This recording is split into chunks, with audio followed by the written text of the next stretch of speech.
मैं हूँ Manav. Welcome to movie shuvi. करते हैं आपस में पॉजिटिव सा नमस्कार। मैं थोड़ा सा परेशान इसलिए हूँ क्योंकि अगर आप पंचायत को अगर बोलते हैं कि बहुत ही ज्यादा रियल तरीके की सीरीज है, तो आप 1.5 बीघा जमीन देख लीजिए एक बारी जियो सिनेमा के ऊपर और आपके तोते उड़ जाएंगे सीरियसली कि रियलिटी चेक एक्चुअली के अंदर ये है।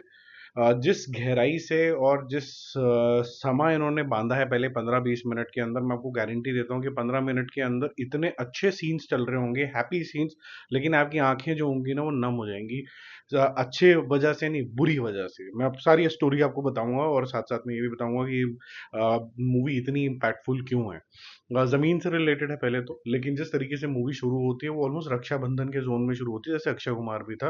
अपने भाई, एक भाई है जो प्रतीक गांधी है, और वो अपनी बहन की शादी करना चाहता है, और शादी करने के लिए ऑब्वियसली डाउरी उसको देनी पड़ती है। जैसा कि हमने थोड़ा बहुत ट्रेलर के अंदर भी देखा होगा, वो गाड़ी मांगते हैं, स्कॉर्पियो मांगते हैं, फलाना ढमकाना मांगते हैं, और उसको ऐसा लगता है कि ये अरेंज कर लेगा क्योंकि इसके पापा ने किसी टाइम के ऊपर जमीन ली थी, और बहुत हैप्पी मूड के अंदर सेरेमनीज हो रही हैं, मंदिर जा रहे हैं, सब जा रहे हैं।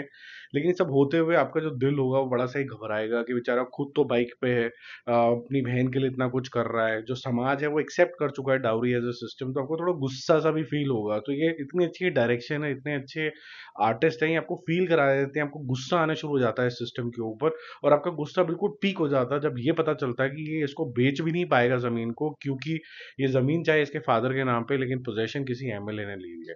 अब आपको मूवी इसलिए देखनी है कि रियलिटी के अंदर जब कभी इतना बड़ा कोई इंसान, एमएलए टाइप का इंसान, जब आपकी जमीन के पोजेशन ले लेता है और आपके घर में इस तरीके की मजबूरियां होती हैं और समाज के अंदर डाउरी जैसा सिस्टम चल रहा होता है, तो फिर आपके परिवार के ऊपर, आपकी मानसिकता पे, और जो आपका फाइनेंशियल जो सारा सिस्टम है, इकोसिस्टम, वो कैसे गड़बड़ा जाता है, ये उसका एक रियल समाज का आईना आपको दिखाती है।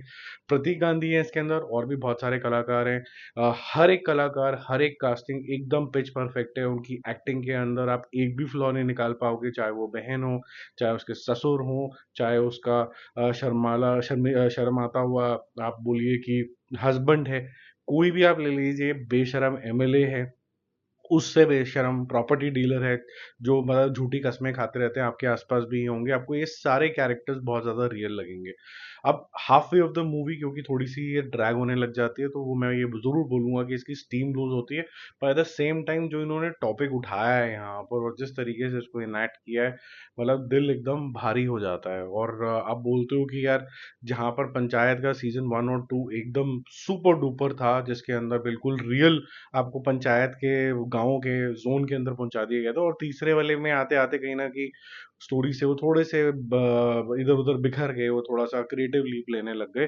बट ये बहुत ज्यादा रियल आपको लगेगा, ये जो स्ट्रगल है ये आप फील करोगे एज अ ऑडियंस, और as a director I think उन्होंने एक थोड़ा काम यहाँ पर किया है। इंटेंसिटी मेंटेन करके रखी है। हालांकि मैं ये जरूर मानता हूँ कि अगर इसको थोड़ा सा और ट्रिम डाउन कर देते तो ज्यादा बेटर था, क्योंकि ये जो एक्सटेंशन हुआ है इसका, थोड़ा सा बीच में ट्रैक जो हुआ, उससे थोड़ी थोड़ी बीच में ग्रेविटी हल्की फुल्की लूज होती है। पर प्रतीक गांधी, व्हाट एन एक्टर यार, अमेजिंग एक्टर।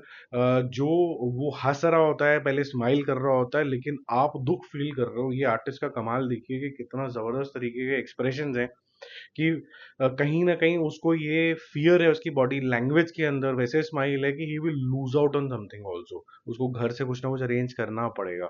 उसकी वाइफ का ट्रीटमेंट क्या है, उसकी मदर का ट्रीटमेंट क्या है, कैसे वो जब कुछ अचीव करने की कोशिश कर रहा था तो ऊपर आसमान में देखता है कि मैंने कर लिया, लेकिन कर नहीं पा रहा है क्योंकि फिर वो एमएलए भाई साहब जरा भांजी मारने आ जाते हैं। तो it's a very interesting, very good movie I think.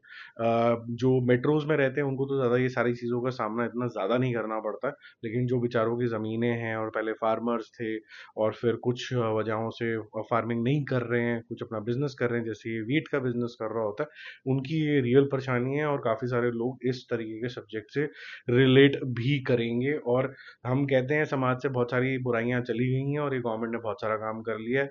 मेरे ख्याल से भी गवर्नमेंट को, और भी जो भी गवर्नमेंट आएगी, वैसे तो हमें पता है कौन सी आएगी, उसको और काम करना जरूरी है। ये कंप्लीटली एलिमिनेट जब तक नहीं होगा तब तक ऐसी स्टोरीज भी बनना बंद नहीं होंगी और होनी भी नहीं चाहिए। तब तक knocking on the door to the government होता रहना चाहिए, जब तक ये बिल्कुल एलिमिनेट ना हो जाए। मेरे के लिए तो मैं कहूँगा इसको मैं कोई स्टार ही ना दूं, क्योंकि मूवी शूवी स्टार के रेटिंग के ये बियॉन्ड होते हैं ऐसे टॉपिक्स कि ये सामाजिक बुराई है जिसको एड्रेस करना बहुत ज़्यादा ज़रूरी है। बाकी जल्दी मिलेंगे और रिव्यूज़ एंड अपडेट्स के साथ। Stay connected and don't forget to subscribe the channel. Bye bye.